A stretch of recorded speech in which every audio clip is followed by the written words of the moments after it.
my engineering test model. As you can see, I've replaced the floor with glass, and I've just left the floor out over here. That way you can see what's going on while this circuit operates. So let's hit the button, and you'll see, you'll just see all these retracting, and then they go. There's that whole sequence. I know it looks pretty ridiculous, but it's actually not that bad. You control it with 5 different circuits. Um, so you can have 5 switches if you wanted to, instead of having this automatic. This is all, everything in green is the wiring. That's what you need just to deliver the signals. That's it. You can change this, do whatever you want to it, however you want to get these signals. You just can't change this. You can change the timing on this if you wanted to, but there's really no need to. But yeah, however you want to get these this signals over to the torches that operate the pistons, that's completely up to you. This green thing is just what I went with because of the way I needed to get the power to the top. Um, if you come up with a different design, you could squish this whole automatic thing in a little bit and put it right behind. But it just becomes like really tricky with the wiring because it was already tricky enough with this stuff. Alright, so right now it's open. We'll go over the closing because that's the easiest part. Closing, it just goes from bottom to top. It's that simple. And basically, it's kind of inverted. So, in order to uh, activate the piston or close the floor, you're going to need to remove input power to these. So you're going to need to turn your output off, basically over here. So your output needs to be off to close and then on to open. And it's that simple. It needs to go from bottom to top.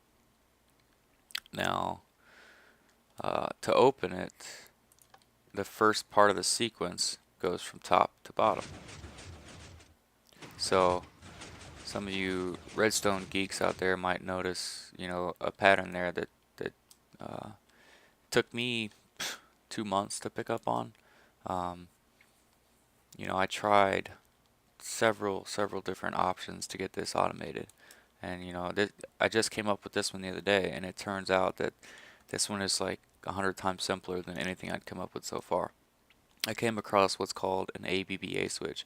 It's a very simple device. You provide power. This is my T flip-flop. This is what controls.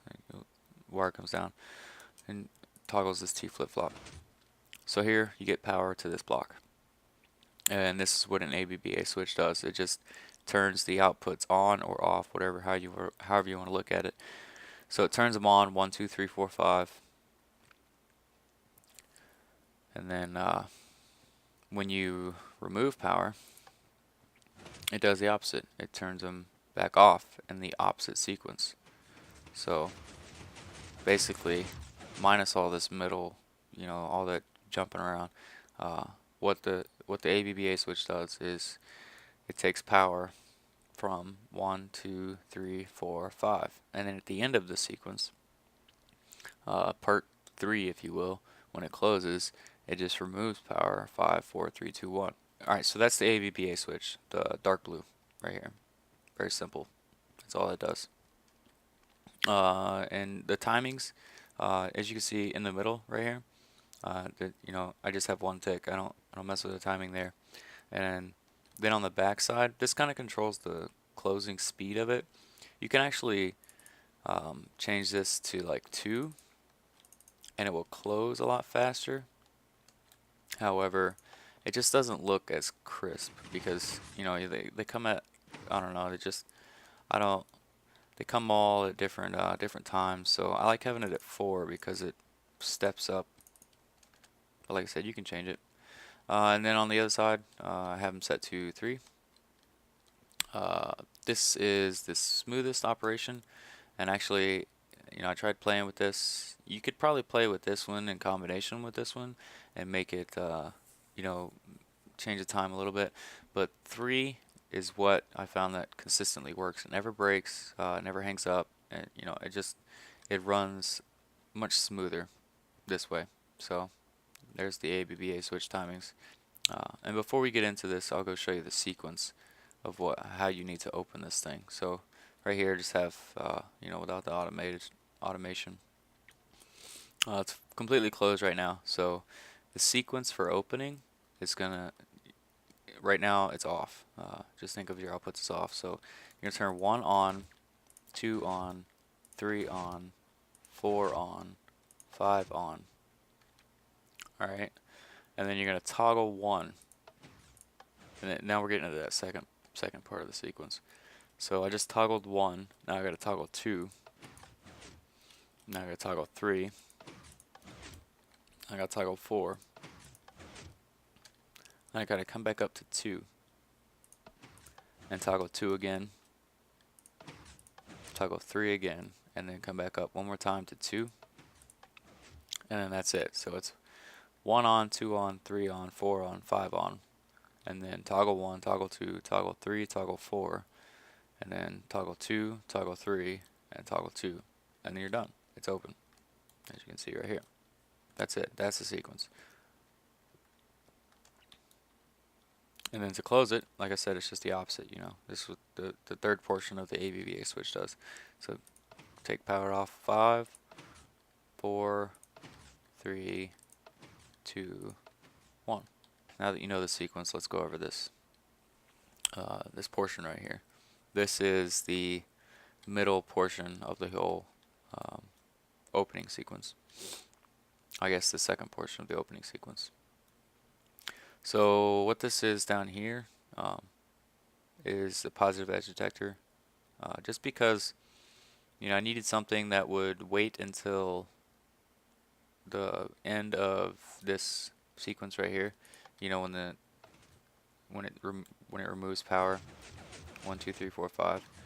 So what this does is when 5 loses power, or when I guess when 5 gains power, however you want to look at it, it comes over here, and then all this does is send an output pulse. So once that first sequence is done, it triggers this. Bam, sends an output pulse up here. Alright, so this is, and that pulse just goes through here. That, you know, this is that pulse just toggles everything. That's all it does.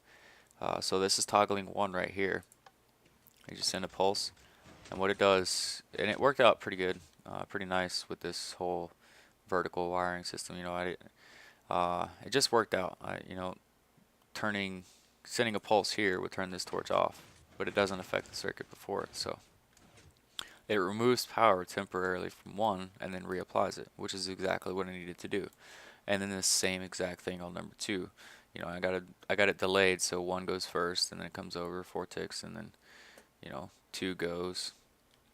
And these is just so, you know, this repeater, because, you know, like I said, you have to come back to 2 later on, because it was 1, 2, 3, 4, and then 2, and then 3, and then 2. So you have to come back to 2. So this is where this comes in, and then I put this repeater here. So because you don't want it to feed back into the the main system, and then, you know, keep pulsing everything, because this is not going to work. So I had to isolate this right here. But yeah, this number 2 works the exact same way. It just pulses this off and then on. Number 3 is not so simple, just because I couldn't go up twice with torches, because, you know, if I did this, I'd only be able to go up once to get to this level, and then my signal would be inverted, whereas the rest of it's not. So that didn't really work. So I had to come up with this. You know, I mean, it's not nothing fancy, but all this does, when this gets power off of block number 3, you can see it right back there. When block number 3 gets power, it just cuts the signal right here, and that's just temporary. Just the same pulse. That pulse pulses this on, cuts the power, and then it goes back off. So 3 gets pulsed right there, and then the same thing on number 4 over here. This is line number 4, right there, and same thing down here. This is line number 4. They all match up. This is line number 4, right there. Proof. Alright, so when this gets power, it just cuts the signal right there. Very simple. Does the same exact thing as number 3. And then we go to the next one. So remember, we just did 4, so you have to go back to 2. You have to toggle 2 again, and that's what this block does, among other things. So I'll just show you the line real quick. This is the line to go back to 2 right here. It's got 1 repeater set to 2 ticks, and then it comes in and toggles 2 again. It's that simple. But then you can see I have multiple outputs on the same block, and then I just changed it with repeaters. I didn't want to go too far out. Weather. Yeah, I didn't want to go too far out and go over my flip-flop, and I tried to keep it in line with the whole slimness, if you will. I know it's not too slim, but I didn't want to get it too big because I had a pretty ridiculous design before. So it goes up to 2, and then the next one we have to toggle 3 again. So you see 2 repeaters, both set to 4 ticks, and it goes up, over, and back to 3. So this is the exact same thing as before. Provides power to this piston, which cuts line 3 temporarily. So 2 and the 3, and then the last final move right here is 3 repeaters set to 4 ticks. So this is all going to happen one after another. Bam, bam, and then bam. And then it's going to provide one more signal over to 2. That's going to cut 2 right there. So that's it. That's the whole sequence. And then it should be open at that point, as you can see.